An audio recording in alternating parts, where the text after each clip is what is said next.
Oke, saya lanjut di slide berikutnya. Nah, tujuan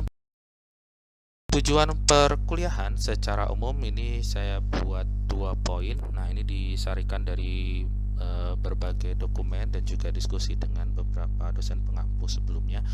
Ya, secara umum kelas ini berusaha memberikan pengetahuan tentang aspek teori dan praktek berkaitan dengan analisis sinyal dalam geofisika. Nah, meskipun secara posisi di kurikulum metode-metode geofisika itu belum terlalu banyak diambil oleh mahasiswa, terutama yang angkatan 2019. Misalkan beberapa metode seperti metode gravity, metode seismik mungkin, refraksi atau mungkin geolistrik atau apa, itu mungkin belum sempat diambil, mungkin sempat mendengar. Nah, seringkali contoh-contohnya itu menggunakan analogi sinyal, tapi menyinggung untuk aplikasi di geofisika. Nah, seringkali contoh-contohnya itu dari hal-hal yang sifatnya umum. Tapi kita lihat. Jadi, secara umum mata kuliah ini hampir di semua jurusan engineering atau teknik, begitu keteknikan, itu kita belajar berkaitan dengan analisis sinyal. Nah, bentuknya seperti apa? Nah, kita coba lihat nanti beberapa kata kuncinya. Kemudian yang kedua, nah setelah mengikuti modul-modul analisis sinyal geofisika yang kita berikan, nanti kita mahasiswa diharapkan mampu memahami konsep pengolahan sinyal digital dan ya setidaknya mampu membuat program atau melakukan perhitungan untuk pengolahan data atau sinyal geofisika secara digital. Jadi pembuatan program sederhana begitu ya.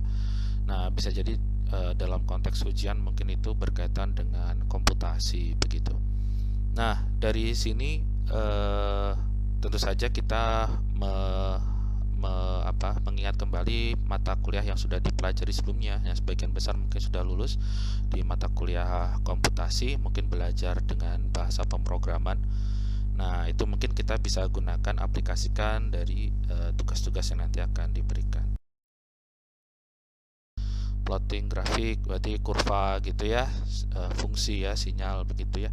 Oke, ya itu mungkin berhubungan dengan materi kita kali ini ya. Mungkin itu harusnya tugasnya mudah nih kalau misalnya sudah lancar begitu ya. Oke, nanti kita coba cek. Oke. Ya, mungkin saya berusaha mengajak berkomunikasi ya. Jadi mungkin di kelas ada baiknya itu responsif begitu. Akan senang sekali mendengar mahasiswa bisa berkomunikasi meskipun kita tidak bertemu secara langsung begitu ya. Ya, tapi intinya mungkin nanti suatu saat ke depan itu kita komunikasi seperti ini, meskipun berjauhan juga kita juga menyadari bahwa kita berkomunikasi dengan manusia. Nah, kita belajar menjadi manusia juga ya. Jadi mungkin ada baiknya kita saling merespons ya. Tidak hanya udah close kamera tapi tidak ada respons. Nah, itu nanti khawatirnya saya hanya bicara sendiri dengan layar begitu ya.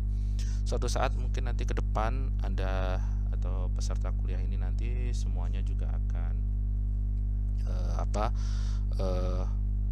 bisa jadi akan mengisi pertemuan Zoom atau apa. Nah, mungkin ada baiknya juga kita saling belajar begitu ya. Jadi kalau misalnya semuanya diam ya, mungkin lebih baik kita di kelasnya kita agak kurang pas dalam bagian dari silaturahmi kita. Nah, saya anggap ini di kelas ini kita silaturahmi gitu ya, termasuk diskusi ya. Serah bahasa atau istilah apa yang Anda gunakan, tapi mungkin kita secara umum ini belajar berkomunikasi, belajar menjadi manusia. Nah, mungkin itu nanti akan bermanfaat ke depan untuk pekerjaan Anda atau untuk karir Anda dan seterusnya. Oke. Nah, saya lanjut di slide berikutnya. Nah, ini ada beberapa keyword terkait dengan materi perkuliahan. Jadi sebenarnya saya melihat untuk perkuliahan analisis sinyal geofisika itu cenderung berkaitan. Jadi sangat menurut saya mungkin cukup susah untuk tidak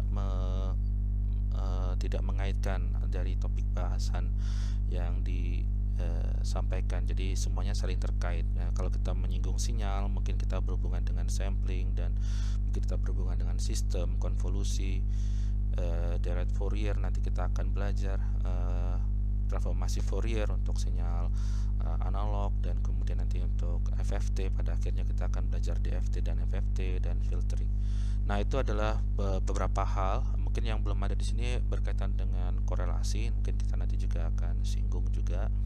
Nah, di sini adalah keyword-keyword yang mungkin sudah pernah didengar pada saat di perkuliahan sebelumnya. Kalau saya melihat catatan di di perkuliahan S1 dulu, ya sepertinya di beberapa mata kuliah ini sudah sempat dibahas, seperti konvolusi, misalkan Fourier series atau Dirichlet Fourier, begitu ya. Itu mungkin ada beberapa mata kuliah yang membahas berkaitan dengan hal tersebut.